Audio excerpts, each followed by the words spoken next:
नमस्कार, आप देख रहे हैं हमारी खास पेशकश कंज्यूमर स्किन।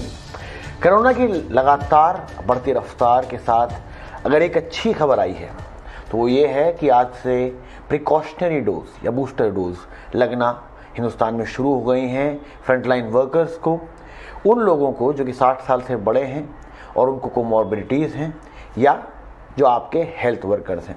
अब किस किस को लग सकती है ये, कितने समय बाद लगेगी और क्या प्रोसेस है, इन सब के बारे में बात करेंगे। लेकिन प्रिकॉशनरी डोज के साथ साथ हम एक और चीज़ से बात करेंगे कि चाहे देश के अलग अलग कोनों की हम बात करें, दुनिया के अलग अलग कोनों से आपको नए नए वेरिएंट्स की खबरें भी सुनने में मिलती हैं।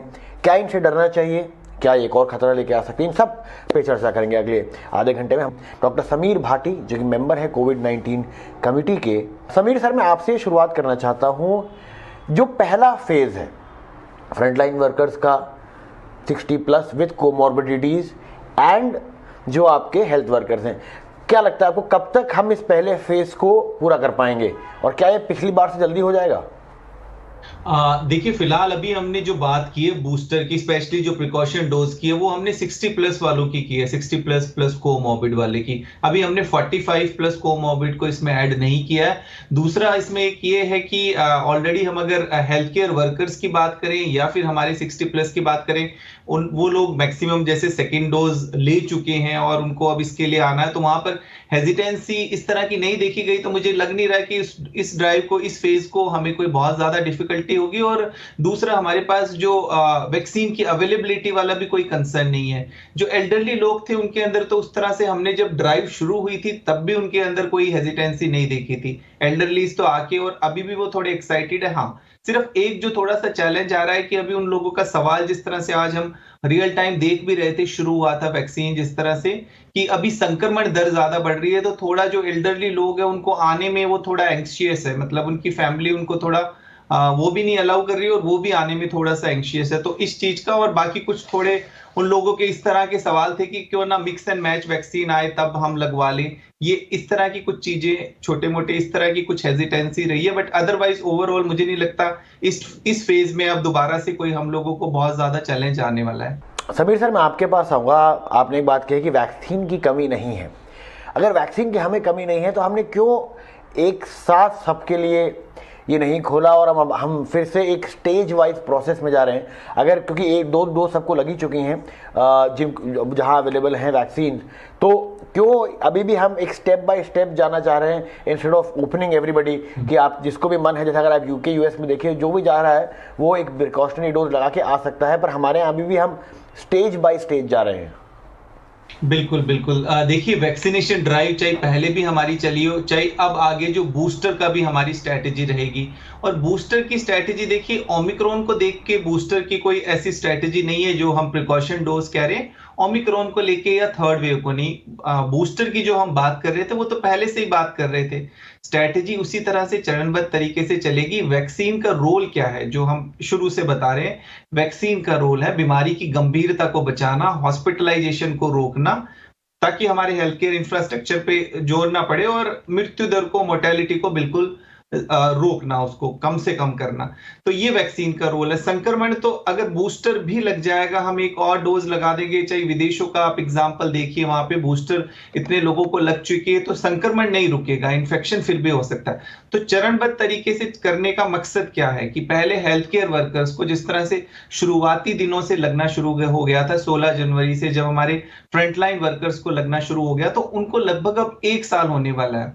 और जितनी भी स्टडीज आई है उनमें पाया गया है कि वैक्सीन जो है कुछ टाइम के बाद, लगभग 7-8 महीने के बाद, देखिए हमारी ज्यादातर वायरल वेक्टर वैक्सीन लगी है, उनमें एंटीबॉडीज डिक्लाइन हो जाती है। जो प्रोटेक्टिव लेवल ऑफ एंटीबॉडीज है वो कम होना शुरू हो जाता है। हालांकि एक दूसरी टी सेल्स इम्यूनिटी भी होती है, वो हम मेजर नहीं करते, पर फिर भी ओवरऑल कम होना शुरू हो जाता है। तो इसलिए हेल्थ केयर वर्कर्स को लगा रहे। दूसरा, हेल्थ केयर वर्कर्स को, फ्रंट लाइन वर्कर्स को क्यों लगा रहे हैं? क्योंकि वो ज्यादा, उनको एक्सपोजर होता है। जैसा अभी फिलहाल हम देखे भी इस बार काफी सारे हमारे हेल्थ केयर वर्कर संक्रमित भी हुए हैं, पर गंभीर किसी को ऐसी अभी बीमारी नहीं हुई है, तो इसलिए उनको हम टारगेट कर रहे हैं। कोमॉर्बिड में चाहे आप विदेशों में देखिए या कहीं भी देखिए, जिनको जो एल्डरली लोग हैं और जिनको और भी अन्य गंभीर बीमारियां हैं, तो उनके अंदर हॉस्पिटलाइजेशन देखा गया है, क्योंकि उनका इम्यून रिस्पॉन्स उस तरह से नहीं होता जैसे एक नॉर्मल पर्सन का इम्यून रिस्पॉन्स काम करता है, तो इसलिए उनको टारगेट किया गया है। पर निश्चित तौर पर अभी जिस तरह से हमारी डीसीजीआई ने 2 और वैक्सीन अप्रूव कर दी है,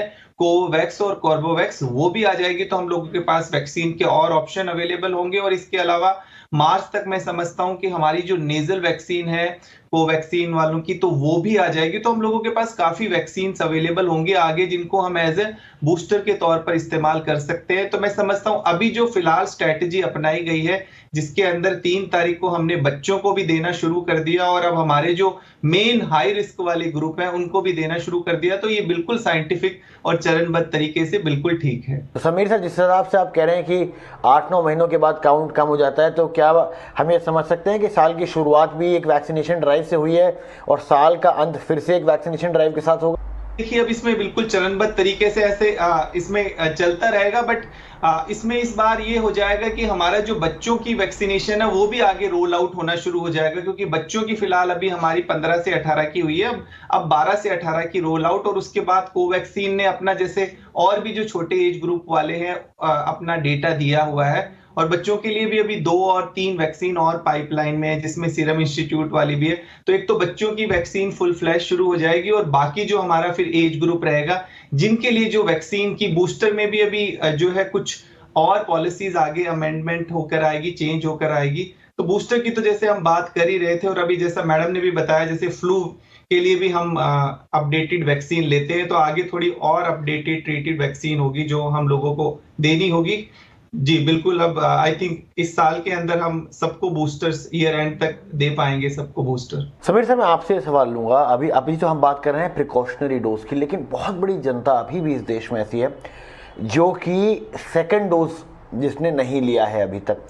क्या किसी तरीके की वैक्सीन हेजिटेंसी हमको देखने को मिल रही है देश में? क्योंकि फर्स्ट डोज के बाद कईयों ने ली, डेल्टा आया, फिर सबको कुछ जगहों पे केसेस नॉर्मल हो गए, सबको लगा रहे दूसरे डोज की ज़रूरत क्या है। क्या आपको लगता है कि अभी भी एक तबका है, कुछ लोग हैं जो वैक्सीन को सेकंड डोज को लेकर, फर्स्ट डोज तो काफ़ी ने ले लिए, लेकिन क्योंकि अब सब कुछ ठीक हो गया था तो एक वैक्सीन हेजिटेंसी है कि दूसरे डोज लेने की ज़रूरत नहीं है, और उन तक इस मैसेज को पहुंचाना और उन तक सेकंड डोज पहुंचाना का कितना बड़ा चैलेंज रहेगा सर? बिल्कुल बिल्कुल, देखिए उसमें एक कैटेगरी तो बिल्कुल निश्चित तौर पे ऐसा है, एक अनवैक्सीनेटेड तो है ही जो एक कैटेगरी है, उसके अलावा जो पार्शियली वैक्सीनेटेड है, जिन्होंने एक सिंगल डोज लिया, इसमें काफी हद तक वो वाले लोग थे। क्योंकि एक तो इसमें हम कोविशील्ड की ज्यादातर बात करें, ज्यादातर कोविशील्ड के अंदर ही लोग हैं जो सेकेंड डोज के लिए दोबारा नहीं आए थे, बिकॉज उनमें एक ये था कि डेल्टा चला गया है, जैसे केसेस लगातार कम होते चले जा रहे थे। हम जुलाई से बात करें तो 6 महीने तक लगातार केसेस बिल्कुल कम होते जा रहे थे, तो उस समय जिन लोगों ने लगाई थी तो वो सेकंड डोज क्योंकि उनको लगा बिल्कुल जो है कोविड चला गया, तो वो लोग किसी भी रीजन से वो नहीं आए, क्योंकि फर्स्ट डोज उन्होंने लगवा ली थी, तो उस तरह से हेजिटेंसी तो नहीं, बट हम ये कह सकते हैं कि एक लापरवाही जरूर उनके अंदर रही होगी। फिर थोड़ा सा ड्राइव वो बढ़ी तेज और कुछ लोगों ने आना उसके लिए फिर शुरू हुआ। उसके बाद अब उसमें से एक कैटेगरी है जिसको हम आइडेंटिफाई करें जो बहुत ज्यादा जरूरी है, जो पार्शियली वैक्सीनेटेड है, मतलब जिन्होंने एक डोज लिए और वो कोमॉर्बिड है, उसमें जो फिर थोड़ा सा हाई रिस्क, उसमें रिस्क ज्यादा बढ़ जाता है कि ठीक है आप हाई रिस्क नहीं है, आपने सिंगल डोज ली है, चलिए थोड़ा प्रोटेक्शन है, बट आप हाई रिस्क हैं और फिर आपने ओनली सिंगल डोज ली है, तो निश्चित तौर पे उनमें उस तरह का इम्यून रिस्पॉन्स नहीं होता।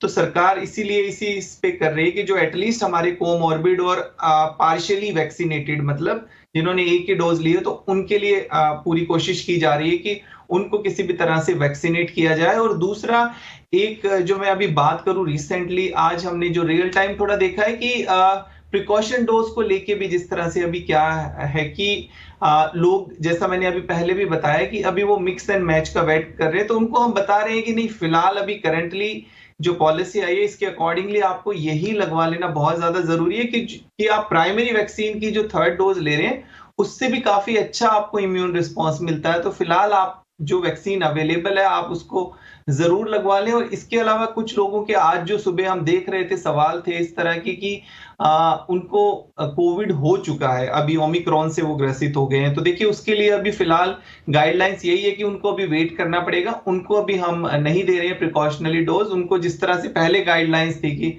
हम संक्रमित हो गए थे तो 3 महीने का वेट करना पड़ रहा था, वही उनको करना है। और कुछ लोगों का था कि अगर उनको लक्षण है तो फिर वो कितने दिन के बाद कराएं। देखिए अगर आपको लक्षण है फिलहाल, क्योंकि अभी कम्युनिटी ट्रांसमिशन हुआ और ज्यादातर सबके अंदर बहुत सारे लोगों में लक्षण देखे जा रहे हैं, तो अपनी जांच जरूर करा लें कि लक्षणों के साथ आप वैक्सीनेशन सेंटर पे ना पहुंचे, क्योंकि ये सबके लिए ठीक नहीं है। बहुत बहुत शुक्रिया समीर सर, अरुणेश सर और सुरुचि मैम हमारे साथ जुड़ने के लिए और हमें जानकारी देने के लिए।